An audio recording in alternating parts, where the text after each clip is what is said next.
Oh my God. At first, I thought he meant reaching across the aisle to the Democratic Party. No, he's saying, will you reach across the aisle on the Republican Party to unify the party? Ah! Let's see what he has to say. Yeah, true bipartisanship. Speaking of Trump W's, as always, because you guys know I'm the #1 Trump defender, Trump loyalist in here, in the building, okay? Here is Donalde posting a dub. Let's bring him in. Joining us now is the 45th President of the United States, GOP presidential frontrunner, Donald Trump. Mr. President, thanks so much for joining us this morning. I got to pee real quick. Good morning. So, Mr. President, let's talk about the reaction from the Supreme Court. You got both a unanimous decision from the liberal wing, the conservative wing. They said that you deserve to be on the ballot and voters get the right to decide. What's your reaction to that? Well, I think having a unanimous vote was really great, and they were hoping for it. People were hoping for it because there should be no question. If you're going to win or lose, you have to win or lose at the ballot box, not in a courtroom. And it was a really well-crafted decision. People were very happy about it. Actually, all sides pretty much were respectful of it. Right. And then Jamie Raskin took about a 3-second break and then says, I'm moving on legislation. Listen to what the congressman said. I am working with a number of my colleagues, including Debbie Wasserman Schultz and Eric Swalwell, to revive legislation that we had to set up a process by which we could determine that someone who committed insurrection is disqualified by Section 3 of the 14th Amendment. What do you think about this left-wing movement?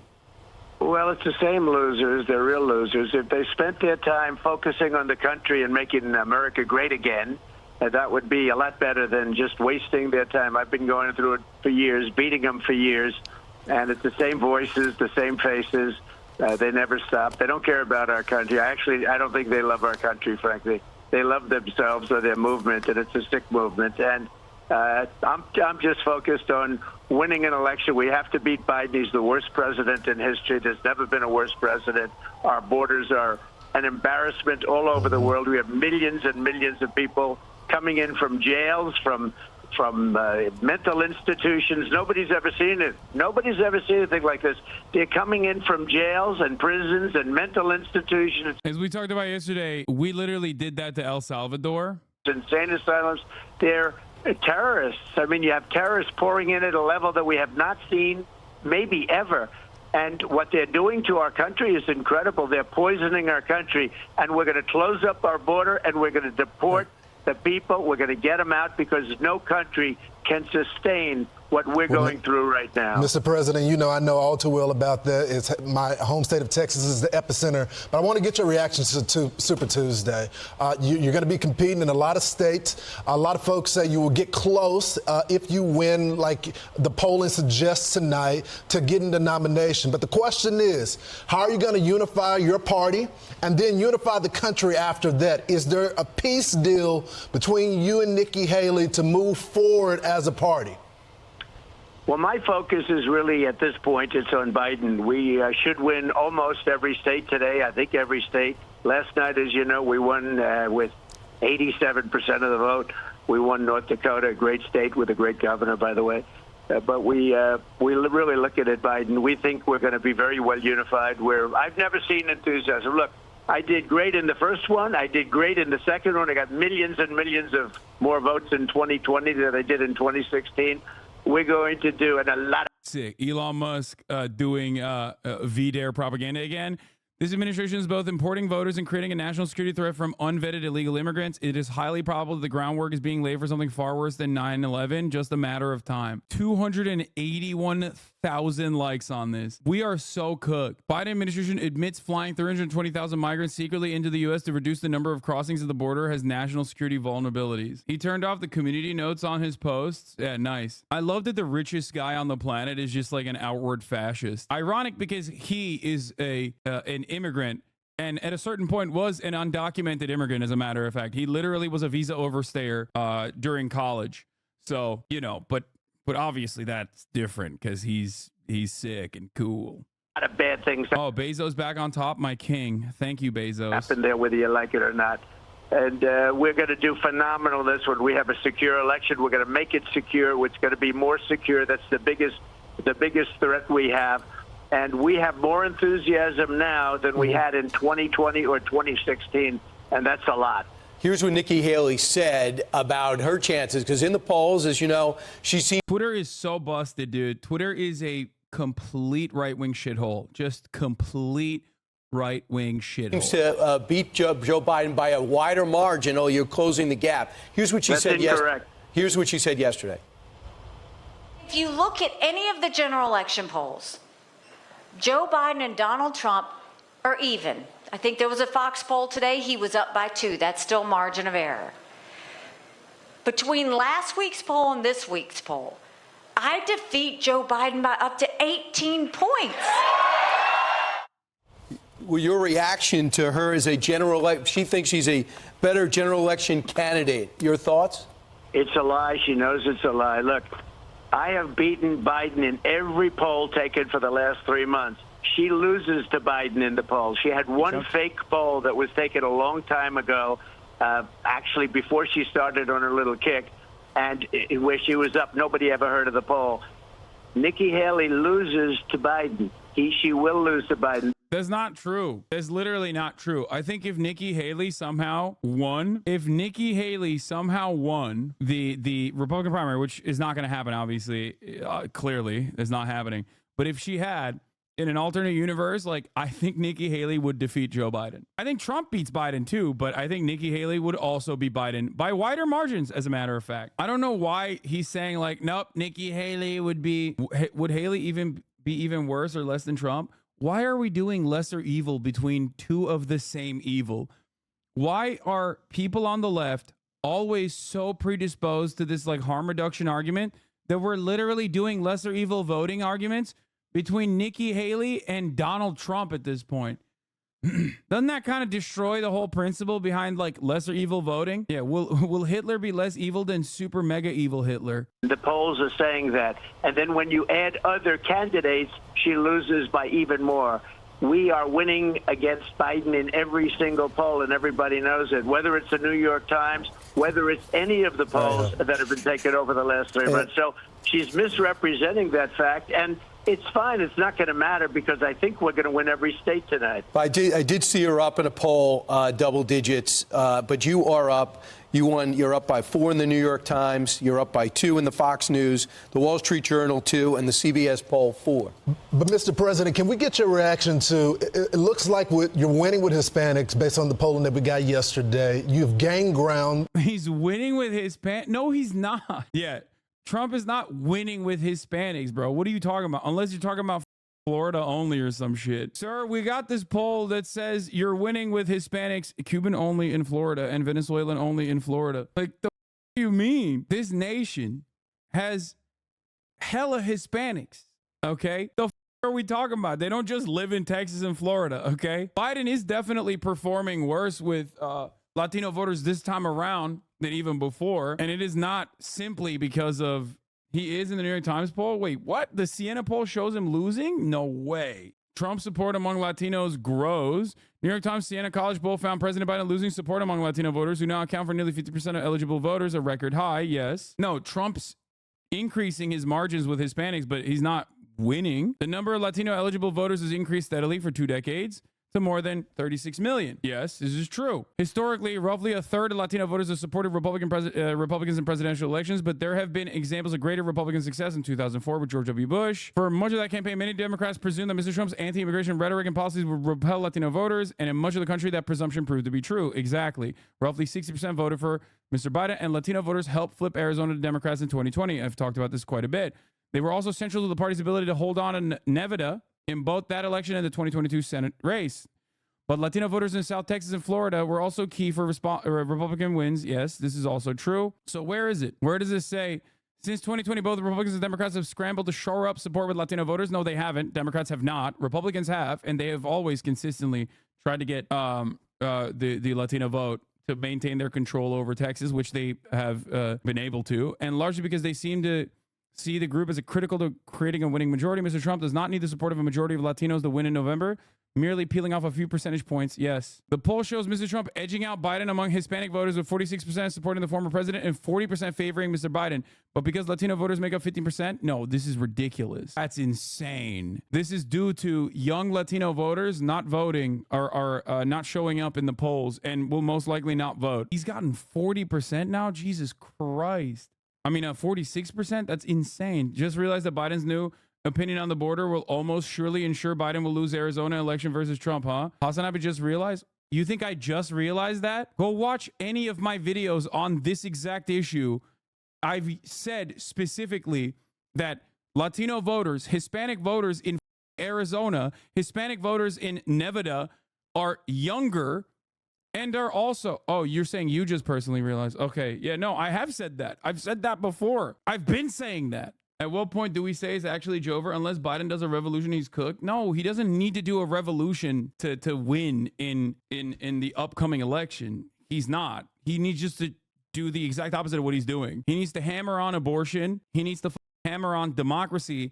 And he needs to not do this right-wing immigration shift and keep talking about how immigration is the backbone of this nation. He is losing younger voters. He is hemorrhaging demographics that he desperately needs to hold on to that literally gave him a victory over Trump last election cycle. But he's so hyper-focused on maintaining the moderates and thinking that like a reactionary approach to immigration will allow the moderates to continue voting in favor of Biden in the upcoming election cycle, that he has lost sight of a winning coalition. It feels like they are literally trying to lose, like desperately trying to lose. It is the same style of hopelessness. It is the same style of hopelessness that many British people experienced, maybe even to a worse degree, in the Labour Party in the UK. And I've been screaming about this for months now. And for some reason, there's just no one listening on the Democratic Party side. I am a South Texan Latino. Most of this is actually the fault of small town politics and Democrats unwilling to put in the effort at that level. It's not just that. The GOP has done a shit ton of outreach to Latino voters in Texas. GOP Texas is the model. Latino voters are not a coherent, unitary block of voters. Obviously, depending on what Latino voters we're talking about, they have very different opinions. Like Cubans, very right wing. Okay. Cuban American voters, very right wing. Latino splaining to a Latino. Yes, I am. Because while I am not Latino myself, even though Flexicans are Turks, okay, this is my job. My job is to look at the polls consistently for the past 10 years and make accurate assessments off of voter patterns. This is what I do. Welcome to the Hasanabi broadcast. Latino voters, by and large, are one of the only blocks, with the exception of the Cubans and Venezuelans in Florida. Latino voters across the board on every age demographic are one of the only constituencies that actually wants bigger government. Okay, they want bigger government. They say they are pro larger government. What does this mean? This is the most right-wing framing on social safety nets that you can possibly arrive at in a poll. And yet, even with the most right-wing way to frame that issue, Latino voters, even older Latino voters, say they are in favor of more social safety nets. But the Democrats don't offer any real social safety nets. Okay? Latino voters also, especially older Latino voters, because this is an aging, this is a very young group of voters overall. But of course, as years go by, you age more and more and more. Latino voters overall, especially older Latino voters, are very right-wing on social issues. Okay? So if one side hammers on the right-wing, anti-abortion, we are the ones who are like anti-trans, like if the Republican Party captures at least some stuff for Latino voters, especially older ones, and the Democratic Party loses them on the social issues, especially the older voters, and can't capture them on the economic issues, which they would be willing to vote for, then you got nothing. Of course, they're going to go and vote for the Republican Party, because the Republican Party is at least offering them something that they care about. Okay. The Democratic Party is not. The Democratic Party is not giving them anything, especially with the Hispanic population being considered white in this country more and more every election cycle as a consequence of like the shifting demographics in this country. Obviously, white as the dominant in-group has to maintain a majority in this country. So year over year, we add on different demographics under the white umbrella, and Latinos are under the white umbrella now. The younger they are, the closer they are to immigrating into the country, the less white they are perceived and the less white they perceive themselves. But once your second generation, third generation, full-blown assimilation has occurred already, and you are under the white category, and plenty of Latinos that have been living here that are direct descendants of undocumented migrants do not see themselves as brown or Latino and can vote like white people do. Okay. For those guys, if you don't give them something to vote for, they're going to go and vote for the other guy that's giving them something to vote for. Let me show the cops that harass me your data. That'll make them stop. Everyone gets so touchy about this, bro. I get it. Okay. I know the way you are perceived by a police officer is not what we're talking about right now.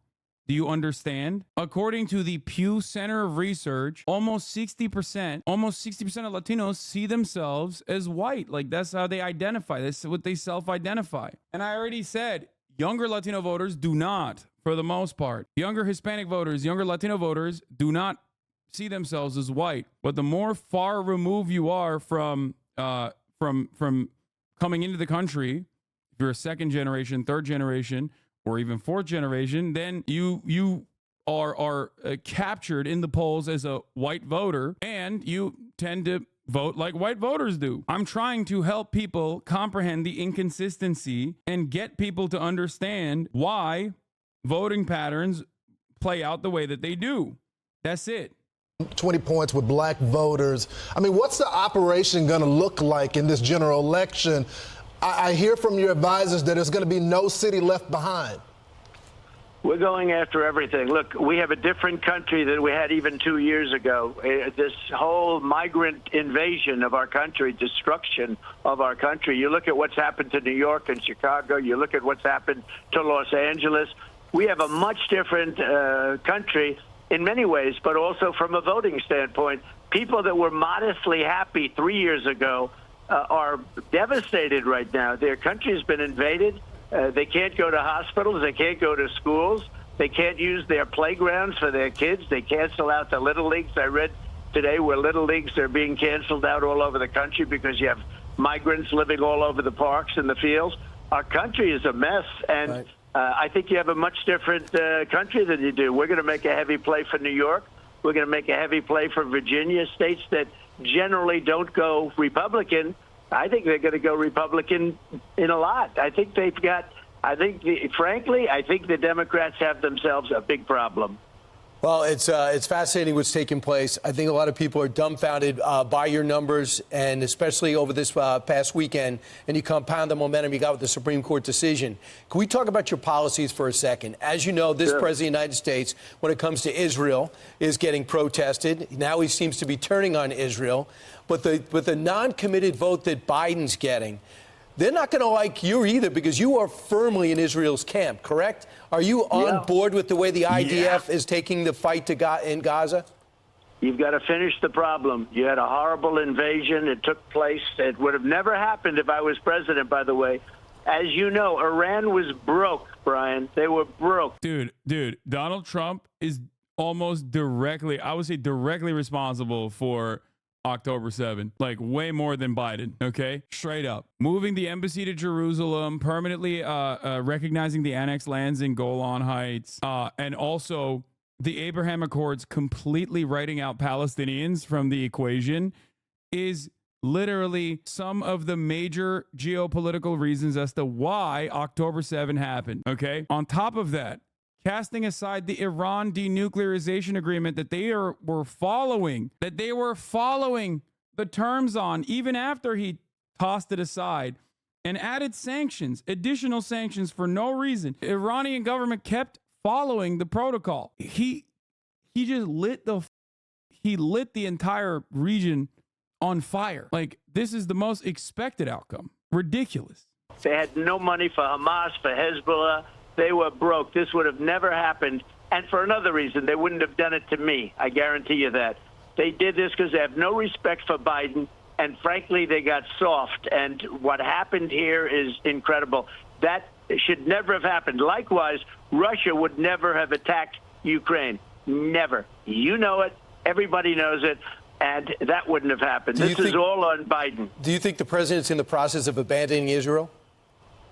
I do believe that, but I don't think he knows where he is, frankly. I think you could ask him a question right now, ask him the same question. I don't think he knows what to say about many subjects, actually. It's really the people that surround him. It's the fascists and the communists that surround him. They're making the calls. They're calling the shots. He's not calling the shots. Mr. President, what did you feel about Kamala Harris calling for a ceasefire in Gaza? Is that something that you support? Is that something that is totally off the table right now for you? Look, I hate seeing what's happening. Again, it would have never happened. This attack on Israel and likewise Israel's counterattack, which is what it is, would never have happened if I was president. And you know that, Lawrence. This would have never happened. And it's so horrible to watch it because, you know, if things went right in 2020, which they should have. Dude, you know what's really funny? When Donald Trump says communists and fascists unite side by side, it is like a very Polish position. It is obviously ahistorical. Communism and fascism does not align. They are actually historical enemies. And yet, not only is this the position of like most Polish people and Donald Trump, it has now basically become the position of like a lot of liberals, a lot of Democrats as well that are permanently online. Not the average Democrat, of course, but like a lot of permanently online Reddit-pilled Democrats that you hear about are regularly talking about like the horseshoe between fascism and communism, like extremes on both sides. Like, I think that's a testament to how much dumber we have become as a society. I would say we are getting progressively dumber and dumber and dumber as a society, that even like people who are outside of the mainstream media's stranglehold that get their news from independent resources. I think you're wrong if you talk to the average apolitical person. They think communism and fascism are the same, if not aligned, Lamau. Fine, you're right about that. Yes, you are right about that. I'm talking about people who are like actively reading and fancy themselves to be more educated voters in general. These are not people that in the past, I think, would have adopted this position, adopted this framing that is like ahistorical. Yeah, but they didn't for some very bad and sinister reasons.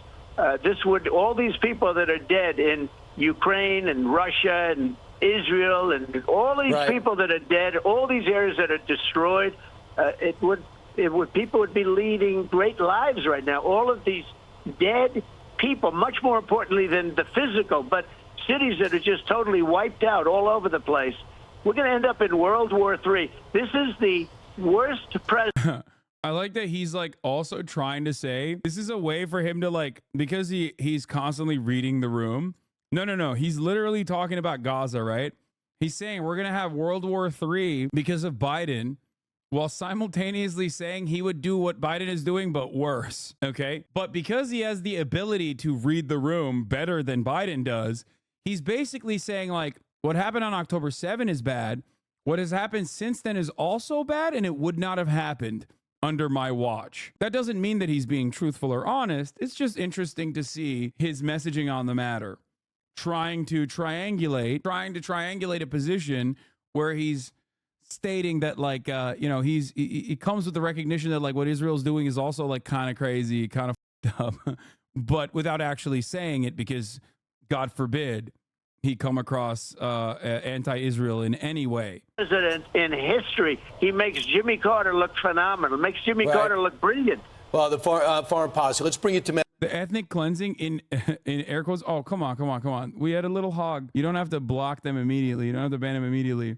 He said in air quotes, the ethnic cleansing would end tomorrow if Hamas would release the hostages to surrender. That's crazy.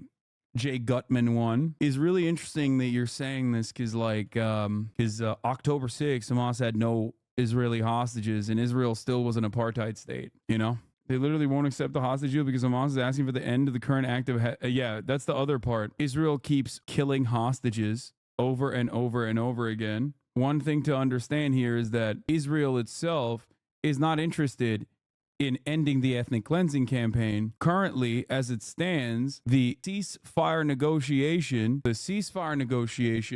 is in Israel's hands, not Hamas's hands. Hamas has put forward a plan for a permanent ceasefire with a release of hostages scheduled. Israel refuses and says, no, we'll only cease hostilities for like a couple weeks. And they are claiming that they will not do a permanent ceasefire. Considering that Israel has killed significantly more hostages than Hamas has, or any Palestinian resistance group as far as we know, with their endless bombing campaigns, with potentially even their lack of, with their interference in humanitarian aid going into Gaza, which then ends up causing famine both for the Palestinians but also the hostages as well. And last but not least, directly shooting some of the hostages because they thought that those unarmed hostages speaking Hebrew looked Palestinian. Does feel like Israel's not interested in the safety and security of the hostages at all. Domestic for a second. I know in about 2 or 3 weeks with your court cases, if I'm going to believe what I read in the decisions, you have to come up with something like $400 million. How close are you to securing the bond, or what you need for that? I have a lot of money. I could do what I want to do, but this was a horrible, illegal decision. This was a decision made up by a crooked judge, 100% crooked clubhouse judge, a disgrace with a equally crooked attorney general who campaigned on I will get Trump. And we're appealing that decision, and we'll see how we do. But I'll tell you what, people are leaving New York. Businesses are fleeing New York because of that decision. They used a statute to go after me that was never used before. So you're not never worried? Used before. Trump is talking about New York like it's a YouTuber talking about China. New York, folks, it's on the verge of collapse, believe me. Once a beacon of prosperity, New York nowadays is falling apart, just like China. Tomorrow, folks, no more commerce in New York nor China, which, of course, also has a Chinatown. Think about it. Under a third Trump presidency, there will be no Chinese towns in any American cities. You're not worried about the money? I don't worry about anything. No, I don't worry about the money. I don't worry about money. Mr. President, a lot of people believe that you're at your best when you're fighting for the American people. And we just heard in the diners, we heard immigration, but the other top issue was the economy. What are you going to do to give us some relief when it comes to this inflation? People are going to, whether it's the gas station or to the grocery store, and they're being hit hard. How do you fix that in the first 100 days? Well, first of all, let me speak to the people in the diner. I saw the vote, and there was 100% Trump, none for my opponent. And I love you in the diner. I will take care of you, and we're going to drill, baby, drill, and we're going to get prices down. Energy's going to bring it all down. We're going to get a lot of that oil. We're going to get the oil and gas right from Texas and other places, but from Texas largely. And I just appreciate it. I saw that vote early this morning. They said, Will's doing a good job, by the way. Will said, you're for Trump, and the whole place went crazy. What about Haley? Nobody, right. Not one person. So all of those people in the diner, I love you. Right. So speaking of Nikki Haley, she's coming up shortly. After tonight, if the polls are correct and you run the table and you're a week away from locking it up, will there be any effort on your side to reach across and say, okay, just like Ted Cruz, just like Marco Rubio, let's make amends and fight on one side? Would you? Oh my God. At first I thought he meant reaching across the aisle to the Democratic Party. No, he's saying, will you reach across the aisle on the Republican Party to unify the party? Ah! For a second, I was like, what is this, MSNBC? Like, oh, he's going to be like, no, those are communist pedophile vampires. Nope, he's talking about the Republicans. Let's see what he has to say. Yeah, true bipartisanship. Republicans that want a 10% extra tax cut for the wealthy versus Republicans that want no taxes for the wealthy. We're going to get together And we're going to do a 50% tax cut for the top tax bracket. That's bipartisanship, folks. Call her, reach out to her? Look, she said she'd never run against me, and she did. She said she beat Ron DeSantis in Iowa, and she didn't. She ran up and she did. She misrepresents a lot of facts. She's not doing nearly well against. She's not doing very well against Biden. She shows these polls that nobody ever heard of. You got to tell the facts. You got to tell the truth. The answer is, I want everybody to come together. We're going to have a unified party because our real opponent happens to be named Biden. And he's a disaster. As I said, the worst president in our country. He's destroying our country. So, Mr. President, I don't think in terms of Nikki Haley. Yeah, so I'll tell you what. Mr. President, real quickly, because we only got a little bit of time with you, is this your call right now to say, after tonight, Nikki Haley, join me on stage for the good of the Republican Party? Is that your request for her tonight? Well, there's no path for her to win. Whether she likes hearing that or not, there's no path for her to win, no matter what. Now, today, I should win, hopefully, every state. I won North Dakota last night in a landslide, 87 to practically nothing. There's no path. You just saw the vote in Texas. That was a poll. That diner is a poll. Everybody, it was 100% for Trump. There is no path. What's she doing other than hurting the Republican Party? Now, I have to say this.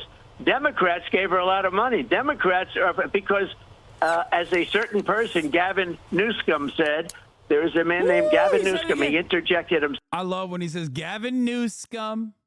Merch Boy, when's the new merch coming out? Soon. Into this. He said she's their best surrogate for the Democrats, and that's right. She lost when you had Republican primaries where Democrats were allowed to vote, and they went in large numbers to try and make me look bad, and I still won. And I won in South Carolina against her. So, look, there's no path for Nikki. I wish Nikki... The exit poll shows 48% of Haley voters approve of Biden in VA. Nikki yet again borrowing a lot of Biden voters. Yeah, I don't think... By the way, you can thank mainstream media for this, okay? Virginia GOP primary voters, do you approve of Biden's job as president? Trump voters say 1% yes. What are the 1% of Trump voters that said yes to this, by the way? I need to interview them. I need to know who that guy is. That one guy. Haley voters say 48% approve of Biden's job as president. 48%. It's because those aren't Republican voters. Those are Biden voters voting in the GOP primary for Nikki Haley. Why are they doing that? Well, CNN's been laundering a lot of fucking pro Nikki Haley messaging. When in fact, if you want to understand the real Republican Party voter who will not vote for Nikki Haley, where is that video? Here it is. What do you think of Nikki Haley? Did you ever consider her? You know, what I got to say, you don't really want to put it on. Let me hear it. Well, the woman's not going to be a good president. She don't have no balls to scratch. She's just going to scratch her head. All a woman's good for in my book is having babies and taking care of the house, but that's the old thing, you know. But I'm old school. So you never even considered her? No. Mainly because she's a woman? Because she's female. Hell yeah, partner. Hell yeah, partner. She ain't got no balls to scratch. She only scratches her hair. So awesome. God, I love America so much. Females, don't take me wrong. Females know what they're doing, but they still got to have a little bit of guidance. Trump would be the one to guide her through the What do you think of Nikki Haley? Did you ever... That's right, baby. She ain't got no balls to scratch. Best. But she stood up and many, many times said, I'd never run against our president. He was a great president. I would never run. And then she ran. Not nearly old enough to be that misogynistic. Hello, have you met the average American voter? What do you mean? And so, you know, those things you don't like to see. You like to see people that are truthful. With all of that being said, our party has to come together because we have to beat the Democrats. And okay. Michelle Obama. NBC just reported that Michelle Obama has said she will not run for president. Thank God. Okay. Yes. Ainsley said, I would love the reaction from a woman in the crowd. And I would vote for a woman, and especially, you know, Nikki Haley. I'm just going to say this. She's probably menopausal. We don't need that. Okay. She said, how about we... Bro, there is nothing... Dude, let me tell you something, okay? Classic. You need to understand something. Okay? Women are so much more ruthless to other women when they want to be in an infinitely more clever way than a man could ever. Okay? In a more like cutting, conniving. She said, no, she's menopausal. Women on women crime, dude. Yikes. Vote for people regardless of their gender, just the right person for the job for America. NBC. That's crazy. That was so cunty of her. I know. She was kind of serving a little bit.